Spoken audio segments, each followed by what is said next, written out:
Back to the next video of accounts Adda. आज हमारी video number 43 और 43 नंबर की वीडियो में जो हम पढ़ने वाले हैं वो है रिटायरमेंट का लास्ट टॉपिक। बेसिकली रिटायरमेंट तो हमने खत्म कर लिया, पर रिटायरमेंट के लास्ट में एक छोटा सा हमारा एक टॉपिक और बच जाता है, वो ये है कि भाई जनरली पार्टनर रिटायर कब होता है? जब साल खत्म हो चुका होता है, ज्यादा माथापच्ची नहीं करता।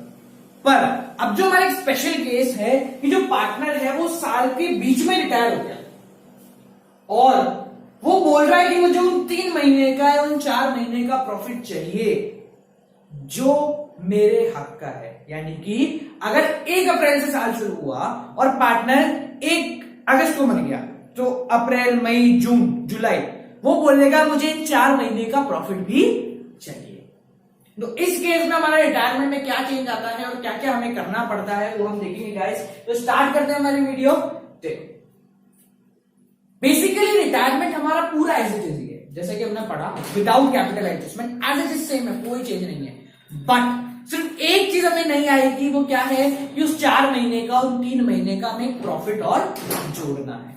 तो बस वो प्रॉफिट करने के लिए हम यहाँ पे वो क्वेश्चन कर रहे हैं, ठीक है। तो गाइस ध्यान से समझना, थोड़ा सा छोटा मैंने यहाँ लिख दिया है, पर मैं बोलूंगा तो आप समझ जाओगे, ठीक है। देखो, the retiring partner is to be given the share of profit of the current year till his date of death. यानी कि रिटायरिंग पार्टनर को उसके हक का प्रॉफिट मिलेगा। कौन सा हक? जो 3 महीने वो कंपनी के अंदर था या जो 4 महीने वो कंपनी के अंदर था, उन 3-4 महीने में कंपनी ने जितना भी प्रॉफिट कमाया है उस प्रॉफिट का कुछ हिस्सा मिलेगा। यानी कि उस प्रॉफिट का जितना भी शेयर उसका बनता है उतना शेयर उसको मिलेगा। अब गाइस एक चीज यहां ध्यान रखना, क्योंकि पार्टनर 3 महीने बाद मर गया तो उसका प्रॉफिट निकालने के लिए हम वापस से सब कुछ नहीं करेंगे। यानी कि हम वापस से ट्रेडिंग, P&L और ये सारी चीजें हम कुछ नहीं करेंगे। हम क्या करेंगे? पिछले साल के हिसाब से या सेल्स के हिसाब से एक एवरेज प्रॉफिट निकालेंगे। पिछले साल के हिसाब से या सेल्स के हिसाब से एक एवरेज प्रॉफिट निकाल लेंगे कि भाई हाँ, अप्रोक्सीमेटली मुझे 15,000 का प्रॉफिट हुआ। एक्चुअल प्रॉफिट नहीं निकलता है, ऑन एन एवरेज एक अप्रोक्स प्रॉफिट निकाल लिया जाता है और उस प्रॉफिट को सिर्फ और सिर्फ रिटायरिंग पार्टनर को, यानी कि जो पार्टनर जा रहा है, सिर्फ उसको दिया जाता है। क्यों? क्योंकि जो बाकी पार्टनर है वो कंपनी के अंदर है, जब साल खत्म होगा तब नॉर्मली उनको प्रॉफिट दे दिया जाएगा। तो ये एक एवरेज प्रॉफिट हम निकालेंगे, किसके हिसाब से? या तो पिछले साल के हिसाब से या सेल्स के हिसाब से, जो कि हमें क्वेश्चन में गिवन होगा, ठीक है। तो उस प्रॉफिट का शेयर हम रिटायरिंग पार्टनर को दे देंगे, ठीक है। आगे समझो, the profit given to him will be shown. कहां दिखाया जाएगा वो प्रॉफिट? 2 जगह दिखाया जाएगा। पहला, credit side of his capital account. अगर बी जाता है तो उसके क्रेडिट साइड में यहां पे उसका प्रॉफिट का शेयर दिखाया जाएगा। दूसरा, asset side of balance sheet. Balance sheet में एसेट साइड को दिखाया जाएगा। अब एक बात आती है कि जब दिखाएंगे तो किस नाम से दिखाएंगे? क्योंकि एक्चुअल प्रॉफिट नहीं है इसलिए हम उसको प्रॉफिट के नाम से नहीं दिखा सकते, तो हम उसको दिखाएंगे P&L सस्पेंस के अकाउंट से। इससे प्रॉफिट एंड लॉस सस्पेंस के नाम से उसको दिखाएंगे। क्यों? क्योंकि ये प्रॉफिट एंड लॉस एक्चुअल नहीं है, एक ऑन एन एवरेज है, तो हमने बोल दिया कि profit and loss suspense account के नाम से हम इसको शो करेंगे। तो आज जो हम क्वेश्चन करने वाले हैं वो मैं बताऊंगा कौन सा करना है। सिर्फ एक ही क्वेश्चन है हमारी बुक में जनरली, क्योंकि ये ज्यादा बड़ा टॉपिक नहीं है। चेंज बस इतना सा है कि हमें P&L सस्पेंस निकालना है, यानी कि जो पार्टनर जा रहा है उसके 3 महीने का या 4 महीने का प्रॉफिट उसको हाथ में दे देना है। बाकी क्वेश्चन हमारा एज इट इज रहेगा। और अच्छी बात यह है कि इसमें कैपिटल एडजस्टमेंट जनरली नहीं आता है। सो गाइस आज जो क्वेश्चन करने वाले हैं वो होने वाला है question number 51, DS Grewal 2017 edition, page 5.91, ठीक है। तो जिनके पास बुक है बुक में देखो, जिनके पास नहीं है वो अपनी अपनी स्क्रीन पे देखो। क्वेश्चन बिल्कुल सिंपल है, सेम है, कुछ भी उसमें चेंज नहीं है। जो थोड़ा सा चेंज है वो बस ये है कि जो पार्टनर मर रहा है, या सॉरी मर क्या रहा है, जो रिटायर हो रहा है, उस पार्टनर को 3 महीने 4 महीने का हमें प्रॉफिट देना है। तो एक बार अपने आप ट्राई करो, हो जाता है तो अच्छी बात है, वरना हम अभी इस क्वेश्चन को कराते हैं। तो गाइस देखो, स्टार्ट करते हैं हमारा क्वेश्चन। एबीसी या partner sharing profit and loss in the ratio 5:3:2। फटाफट करेंगे। एबीसी 5:3:2, ठीक है। एज इट इज सेम रहेगा, जैसे हमने सारे क्वेश्चन करे हैं वैसे ही हम सारे क्वेश्चन करेंगे, इसमें कुछ भी चेंज नहीं आने वाला है। The balance sheet is as follows. Balance sheet दे रखी है तो वही टिक लगाना स्टार्ट करते हैं। कैपिटल अकाउंट कुछ नहीं, वर्कमैन कंपनसेशन बांट दो, टिक लग जाएगा। क्रेडिटर कुछ नहीं, एम्प्लॉइज प्रोविडेंट फंड कुछ नहीं होगा। आगे है building investment stock debtor bank, सब कुछ एज इट इज ही रहेगा, किसी में भी कोई भी चेंज नहीं आने वाला है, ठीक है। अब नीचे आते हैं। नीचे देखो, सी डाइड ऑन 30 जून। सी जो है वो मर गया, सॉरी सी रिटायर ऑन 30 जून। कब मरा वो? 30 जून को, ठीक है। आगे देखो, it was mutually agreed that building की वैल्यू दे रखी है तो बिल्डिंग को टिक, इन्वेस्टमेंट दे रखा है तो टिक, स्टॉक दे रखा है तो tick. Goodwill of the firm is to be valued at 2 year purchase of average profit of last 5 year. अब यहां पे प्रॉब्लम क्या है, हमें गुडविल सीधी सीधी नहीं दे रखा, हमें बोला है कि कान ऐसे मत पकड़ो, कान यूं करके पकड़ना है, यानी कि पहले हमें गुडविल निकालनी है फिर करना है। तो सेम है, कुछ भी नहीं है तो गुडविल हमने सेकंड चैप्टर पढ़ा हुआ है, अगर नहीं पढ़ा तो सेकंड चैप्टर एक बार जाके पढ़ लो। गुडविल कैसे निकालनी है? 2 years profit of average profit of last 5 year, यानी कि पिछले 5 साल का प्रॉफिट है उसको उसका एवरेज निकाल के मल्टीप्लाई बाय 2 करना है। देखो पहले हम कर लेते हैं, फिर आगे बढ़ेंगे। नीचे 5 साल का प्रॉफिट दे रखा है, कितना कितना प्रॉफिट है मैं यहां लिख लेता हूं। 4 लाख, 5 लाख, उसके बाद है 6 लाख। क्या बात है, लगातार प्रॉफिट बढ़ रहा है 1 लाख से, अच्छी बात है, कंपनी अच्छी चल रही है। उसके बाद 8 लाख और 7 लाख, तो ये हुआ 8 और ये हुआ 7 लाख। ये 5 साल का प्रॉफिट है। तो गुडविल कैसे निकालनी है? इन 5 साल का एवरेज निकाल के 2 ईयर परचेज। तो 5 साल का एवरेज निकाले तो सबको ऐड करके divide by number of years, तो यार 9 और 6 15, 15 और 15 30 लाख रुपए डिवाइडेड बाय 5। तो एवरेज प्रॉफिट हमारा कितना आया? 6 लाख इंटू 2 ईयर्स परचेज। तो हमारी गुडविल की वैल्यू आ गई है 12 लाख रुपए। कंपनी की गुडविल है 12 लाख रुपए की। क्या बात है, हमारी गुडविल इतनी ज्यादा, ठीक है, गुडविल बहुत ज्यादा है, अच्छी बात है। आगे देखते हैं। अब क्या करें, जो पार्टनर जा रहा है वो अपने गुडविल का शेयर लेके जाएगा, तो पार्टनर का गुडविल का शेयर, ये गाइस मैं मिटा रहा हूं क्योंकि हमने 12 लाख निकाल ली है गुडविल, तो इसको हम मिटा देते हैं। तो गुडविल की वैल्यू है हमारी 12 लाख रुपए। जो जा रहा है उसका शेयर, सी का शेयर हमारा गुडविल का आता है कितना? 12 lakh into 2/10, that is equal to 2,40,000। ठीक है, 2,40,000 इसकी गुडविल आ चुकी है। हाँ बिल्कुल आ चुकी है। ठीक है, तो अब जो जा रहा है उसको दे दे, किस रेशो में देंगे? गेनिंग रेशो में। गेनिंग रेशो गिवन नहीं है तो गेनिंग रेशो ऑटोमेटिकली ये हो जाएगा। तो सॉल्व कर लेते हैं। एंट्री क्या होती है गुडविल की? यही करता हूं लेकिन नीचे प्रॉफिट का काम करना है। तो देखो गुडविल की एंट्री क्या होती है? Gaining to sacrificing, A B to C. C की गुडविल है 2,40,000 रुपए, ए और बी मिलके देंगे किस रेशो में? गेनिंग रेशो में। गेनिंग रेशो कितना है? 5:3। तो 5:3 में जब हम उसको काटेंगे तो एक बार काट के देखते हैं। 2,40,000, ए कितना देगा? 5/8, तो इसको काटा तो गया 30,000 इंटू 5, तो 1.5 लाख रुपए ये हो गया और 90,000 रुपए का ये हो गया। तो ये हमारा गुडविल वाला काम है जो हम हर साल करते हैं, यानी कि हर क्वेश्चन में करते हैं।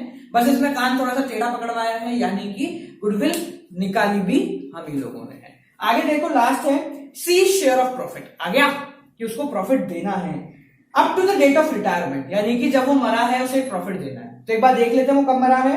वो मरा है 30 जून को और बैलेंस शीट बनी थी 31 मार्च को। तो महीने गिने अप्रैल, मई, जून, यानी हमें सी को क्या देना है? 3 महीने का प्रॉफिट देना है। 3 महीने का प्रॉफिट की वो मांग कर रहा है। बड़ा चिंदी चोर है यार। ठीक है, आगे देखो कैसे निकालना है profit. Is to be calculate on the basis of average profit of last 3 years. पता नहीं क्या है, सिंपल, लास्ट 3 साल के हिसाब से एवरेज प्रॉफिट निकालना है। तो आखिरी के 3 साल देखो, 8 लाख, 7 लाख और 6 लाख, इसके हिसाब से हमें उसका निकालना है। ध्यान से समझना हम कैसे निकालना। C share of profit up to the date of retirement is to be calculated on the basis of average profit of last 3 years. पिछले 3 साल के एवरेज के हिसाब से निकालना है। तो देखो पहले हम निकालते हैं एवरेज प्रॉफिट। 3 साल का एवरेज कितना होगा? 8 लाख, 7 लाख और 6 लाख, 8 लाख प्लस 7 लाख प्लस 6 लाख। ठीक है, डायरेक्ट लिख रहा हूं, ये हो गया 21 लाख, 21 लाख रुपए अपॉन नंबर ऑफ इयर्स। तो ये हो गया 7 लाख का क्या आ रहा है हमारा एवरेज। गाइस ये सिंपल सी चीज है इसलिए मैं इसका फॉर्मूला वगैरह नहीं लिख पा रहा। 7 लाख रुपए का क्या आ गया एवरेज प्रॉफिट। अब ये ध्यान से समझना है इसको, ये जो 7 लाख रुपए का प्रॉफिट है ये एवरेज प्रॉफिट है पूरे साल का। कब का? पूरे साल का। हमें सिर्फ 3 महीने का प्रॉफिट निकालना है। तो 3 मंथ का कितना एवरेज हो गया? 7 लाख मल्टीप्लाई बाय 3/12 कितना हो गया? 7 लाख मल्टीप्लाई बाय 3/12। तो इसको सॉल्व करें एक बार। 1 4 काटते कितनी टाइम जा रहा है? 1 बचा 3, 30 नहीं जाता, 28 जाता है 7 टाइम्स, बचा 2 तो 5000 यानी 1,75,000 रुपए का हमारा प्रॉफिट था। देखते हैं कहीं गिवन है क्या? कहीं भी हमें गिवन नहीं है। तो 1,75,000 का हमारा प्रॉफिट था। ठीक है, अब समझना 3 महीने का हमारा प्रॉफिट आया 1,75,000 रुपए। किसका? फर्म का। किसका आया? फर्म का। तो सी का कितना होगा? 1,75,000 मल्टीप्लाई बाय, उसका शेयर कितना था भाई? 2/10। कितना हो गया? 2/10। तो जब हम इसको काटेंगे तो काटने के बाद ये आना चाहिए 35,000। कितना आएगा? 35,000। ठीक है गाइस, तो जो चीजें हमारी नहीं आई, पहला गुडविल निकालनी पड़ी थी और दूसरा सी शेयर ऑफ प्रॉफिट। अब क्वेश्चन स्टार्ट करें हम वापस से। ठीक है, तो पॉइंट नंबर ई को और डी को टिक लगा लेंगे ताकि हमें याद रहे। देखो क्वेश्चन स्टार्ट करते हैं, फटाफट अब करेंगे बिना टाइम बर्बाद करे। ठीक है, ध्यान से समझना। 1 मिनट कहां जा रहा है भाई तू? हाँ, सबसे पहले है कैपिटल अकाउंट। कैपिटल अकाउंट कहां आता है? मैं इसको मिटाता हूं और फटाफट इसका लिखना जाता है। तो by balance CD, sorry BD. हाँ, कितना है? 11 लाख। सारे पैसे वालों की कंपनी है ये। ठीक है, 11,40,000। हमारा कॉलम छोटा पड़ गया तो आप लोग कॉलम थोड़ा बड़ा बनाना। लास्ट है 7,60,000। सी पहले से ही गरीब था। ठीक है, आगे लिखा हुआ वर्कमैन कंपनसेशन फंड। तो पहले बांट दो वर्कमैन कंपनसेशन फंड। किस रेशो में? 5:3 में बढ़ता है। कितना है? 10 लाख रुपए का तो वर्कमैन कंपनसेशन फंड है। अच्छी बात है, पैसे वाले लोगों की है। तो 5 लाख रुपए इसको मिले, 3 लाख रुपए इसको मिले और 2 लाख रुपए इसको मिलेगा। इस बार जगह थोड़ी सी छोटी, इतनी काफी छोटी पड़ गई है क्योंकि बहुत बड़े बड़े हैं। तो मैं एक बार जगह को बड़ी करके लिख लेते हैं ताकि हमारा नुकसान ना हो। ठीक है, देखो थोड़ा सा इसको लंबा कर लेते हैं।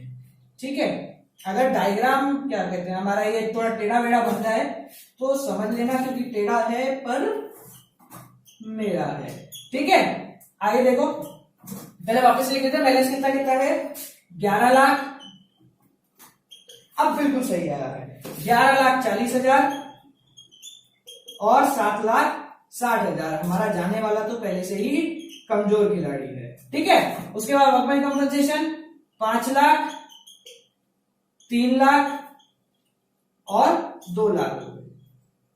ठीक है, आगे समझते हैं। आगे देखो, आगे क्वेश्चन में गिवन है क्रेडिटर्स। क्रेडिटर पे कुछ भी टिक नहीं है तो डायरेक्टली हम लिख देंगे यहाँ क्रेडिटर। कितना है क्रेडिटर? 2 लाख रुपए। ठीक है, उसके बाद है एम्प्लॉइज प्रोविडेंट फंड। इसका भी कुछ नहीं करना, 2 लाख रुपए ये भी बोलता है। ठीक है, आगे देखो, इधर है बिल्डिंग। बिल्डिंग की कीमत देखिए 18 लाख रुपए और हमें दे रखा है बिल्डिंग रिवैल्यू करनी है 22 लाख रुपए, यानी 4 लाख रुपए बिल्डिंग बढ़ गई। तो बाय बिल्डिंग 4 लाख रुपए। मेरे सारे के सारे कॉलम जो है वो छोटे पड़ गए क्योंकि हमने अब तक गरीबों की बैलेंस शीट देखी थी, पहली बार अमीरों से पाला पड़ा है, तो इसलिए हमारे सारे कॉलम क्या है? थोड़े छोटे पड़ गए हैं। आगे लिखा हुआ इन्वेस्टमेंट 4 लाख की थी और नीचे लिखा हुआ है 3 लाख की रह गई। हो गया, और करो नेतागिरी। तो 1 लाख रुपए हमारा इन्वेस्टमेंट क्या हो गया, इस वजह से कम हो गया, इसी चक्कर में ज्यादा हुआ। हाँ, तो इन्वेस्टमेंट 3 लाख का रह गया। ठीक है, आगे देखो क्वेश्चन में क्या है, स्टॉक। स्टॉक पे भी हमारा एडजस्टमेंट है, क्या एडजस्टमेंट है, stock to be taken at 8 lakh रुपए। स्टॉक 8 लाख रुपए के मानने हैं, 6 लाख के थे, 2 लाख बढ़ गए, बाय स्टॉक 2 लाख रुपए। ठीक है, आगे देखो फाइनल डेट, यहां पे कितना आ गया, 8 लाख रुपए नई कीमत है। ये हम सब पहले कर चुके हैं, तो हम फटाफट कर रहे हैं। डेटर्स में कुछ बोला है क्या, पहली बार ऐसा हुआ है कि हमारे डेटर्स चुपचाप बैठे रहे, तो 10 लाख रुपए के हमारे डेटर्स थे, तो 10 लाख रुपए के ही रह गए। कैश है, कैश को हम बाद में देखेंगे, कुछ लफड़ा होता है तो संभाल लेंगे। आगे देखो, 2 चीजें हमने जो निकाली थी वो पोस्ट कर देते हैं। पहले गुडविल बाय सी को मिल रही है, कौन दे रहा है, ए और बी दे रहे हैं। ठीक है, कुछ क्वेश्चन में कुछ नहीं लिखा, हाँ ठीक है। हाँ, कितना कितना दे रहे हैं, वो दे रहा है 1.5 लाख रुपए और ये दे रहा है 90,000 रुपए। ठीक है, फाइनल देखो, ए बी में से काट लेंगे हम, तो 2C, इसमें से कटे 1.5 लाख रुपए और इसमें से कटे 90,000 रुपए। ठीक है, उसके बाद देखो लास्ट हमने प्रॉफिट वाला काम करा था। प्रॉफिट मैंने पहले ही बताया 2 जगह आता है, एक तो जिसको मिल रहा है उसके अकाउंट में बाय P&L सस्पेंस के नाम से, कितना है 35,000 रुपए। ठीक है, और यहां पे आता है बैलेंस शीट में एसेट साइड P&L सस्पेंस के नाम से 35,000 रुपया। ठीक है, हो गया क्वेश्चन का नाम, फटाफट निकालते हैं बैलेंस और खत्म करते हैं इस क्वेश्चन को। तो ये हुआ 6 लाख, 6 लाख, 6 लाख में से 1 लाख गए तो 2 partners capital A B C 5 lakh.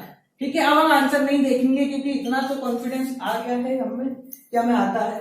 ठीक है, तो 2.5 लाख रुपए यहां, 1.5 लाख यहां और 50,000 यहां। 1 मिनट गाइस, थोड़ा सा, हाँ 2.5, 1.5 और 1, ठीक है, ज्यादा ओवर कॉन्फिडेंस में नहीं रहना, चोट हो जाती है।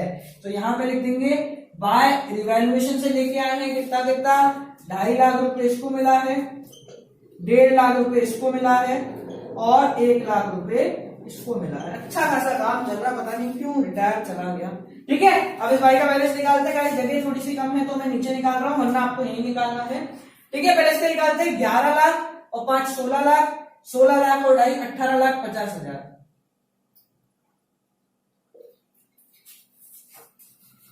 हमें आदत पड़ गई 1 लाख की, 18 लाख 50,000, ये थोड़ा सही है। ठीक है, 18 लाख 50,000 में से 1.5 लाख चले गए तो कितने बचे, एक लाइन छोड़ के लिखते हैं क्योंकि सी जा रहा है, तो 2 बैलेंस CD। 18 लाख 50,000 में से जब 1.5 लाख चले गए तो बचे 17 लाख रुपए। इतने में तो महीना भर निकल जाए। आगे देखो, बी का कर लेते हैं। बी का देखो कितना भाई, 11 लाख का, 11 लाख और 3 14, 14 और 1 15, 15 50 और 15 90, 15,90,000 रुपए। गाइस कैलकुलेशन यहां अगर नहीं थोड़ी गड़बड़ा है तो उसको थोड़ा सा करना। अरे बच गए, हाँ 15,90,000 में से 90 चले गए तो सीधे सीधे हम बच गए 15 लाख में। यहां हमें थोड़ी सी छूट मिल गई। ठीक है, आगे देखते हैं लास्ट इस भाई का, ये तो ज्यादा ही पैसे वाला हो गया। हाँ देखो, 7 लाख और 2 9 लाख, एक 10 लाख, एक 11 लाख, 11 तो ये सीधे सीधे। ठीक है, उसके बाद 60,000 और 50 तो 12 लाख 10,000।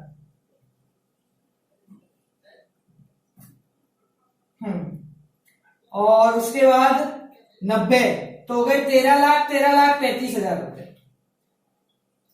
13 लाख 35,000 रुपए। इसमें हो सकता है राइट थोड़ी सी कैलकुलेशन ऊपर नीचे होगा, मैं चेक कर लेता हूं।